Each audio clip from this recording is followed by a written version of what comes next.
Olá, me diz uma coisa, você sabe como seus avós se conheceram? Ou faz alguma ideia do que a sua mãe gostava de brincar quando era criança? Nesse vídeo eu vou te ensinar como registrar as memórias da sua família em 5 passos simples. Dessa forma você vai garantir que as memórias das pessoas que você ama, sejam elas parentes, amigos ou quem quer que seja, fiquem preservadas no museu da pessoa como obras-primas, como peças de um museu. Vamos lá? O primeiro passo é o mais simples, é escolher a pessoa que você quer entrevistar. Fica totalmente à vontade para decidir entre aquele seu tio-avô que sabe tudo sobre a história da família, ou mesmo aquele amigo ou prima distante que você sempre teve interesse em conhecer a história. Mas não precisa sofrer. É importante lembrar que essa é só a primeira das entrevistas que você está realizando e depois você pode fazer muitas outras. Um ponto bastante importante também é explicar para a pessoa por que você está fazendo o registro da história dela e onde essa história vai estar disponível depois. Muitas vezes as pessoas têm interesse em contar a história pra gente, mas não querem ou não se sentem à vontade de ter a história disponível para qualquer outra pessoa olhar depois.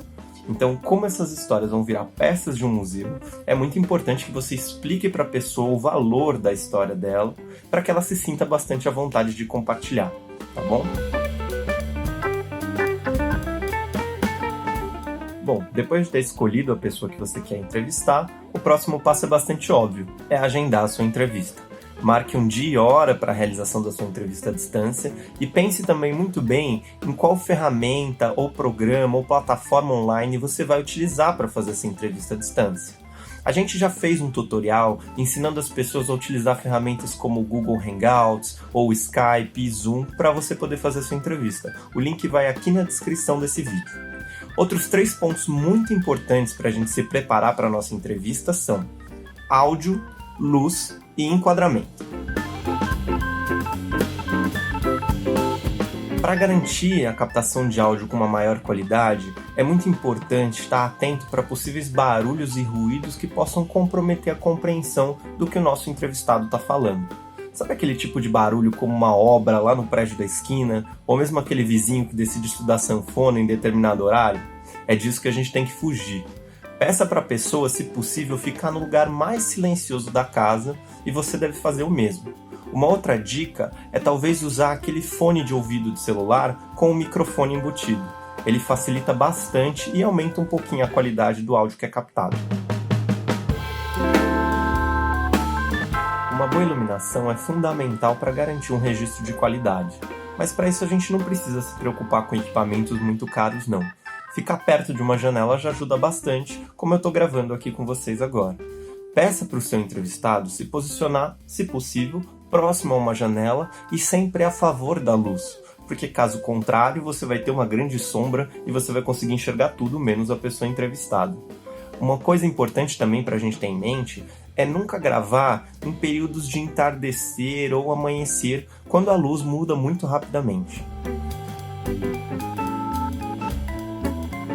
Utilize sempre o plano médio ou o plano americano.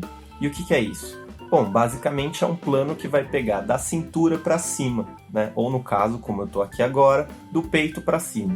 Isso não é nada difícil de se fazer, até porque se vocês pensarem bem, quando a gente utiliza ali a webcam do computador para fazer alguma reunião por Zoom ou por Skype, é basicamente esse o enquadramento que a gente já tem normalmente. Uma coisa muito importante é que vocês gravem sempre na horizontal.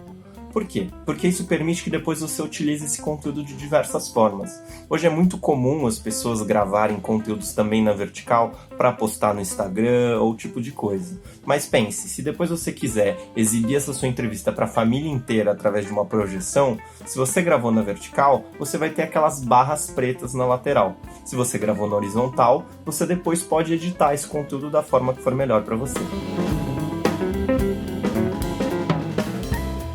O terceiro passo é extremamente importante. Agora que a gente já preparou a entrevista, a gente precisa se preparar para a entrevista.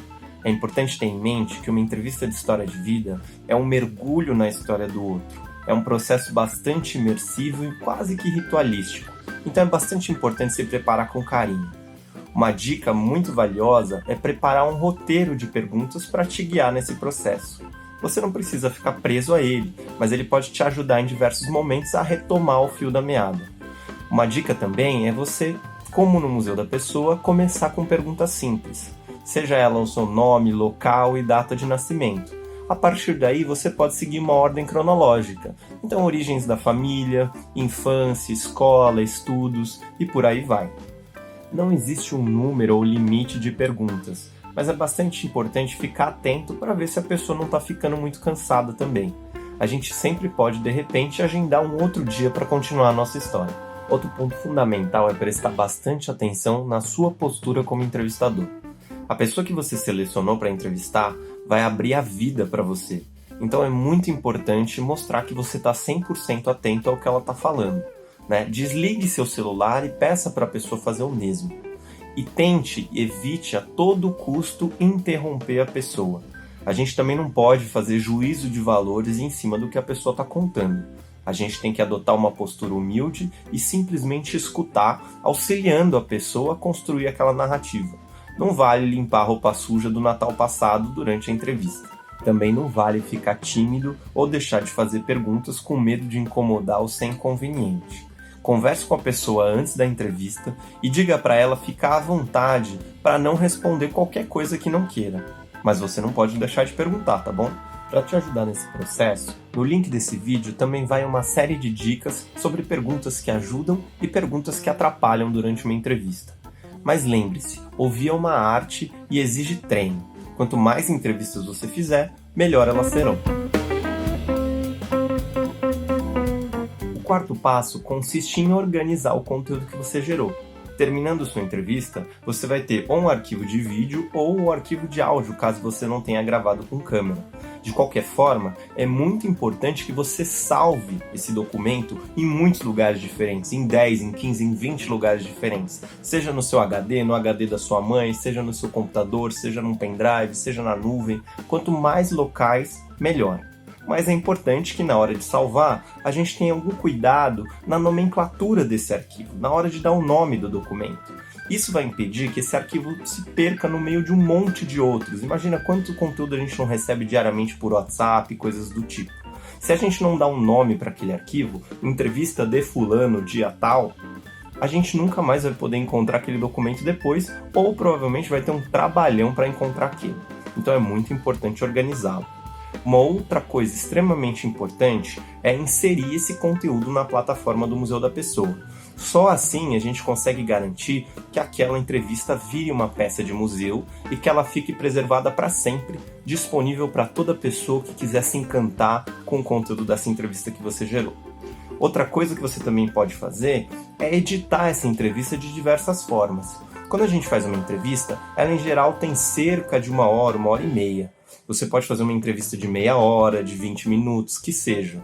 Mas muitas vezes a gente pode editar algumas partes, aquela frase emocionante ou apenas um momento de infância do nosso entrevistado. Fica a critério de vocês escolher o que vocês querem editar. Mas é muito importante que vocês organizem esse conteúdo. O quinto passo é compartilhar. É partir pro abraço. Agora que você já fez uma entrevista belíssima e que você já organizou e editou o seu conteúdo, caso tenha optado por editar, tá na hora de fazer esse conteúdo chegar no maior número de pessoas possível. É primeiro importante que a gente compartilhe com o nosso entrevistado a história dele pronta. Isso demonstra um carinho e uma atenção para a pessoa que abriu a sua vida pra gente. Depois disso, coloque em suas redes sociais, compartilhe o link da sua história no Museu da Pessoa e faça com que outras pessoas se encantem com aquele conteúdo que você gerou. É isso, gente. Espero que vocês tenham uma excelente entrevista e a gente se vê por aí.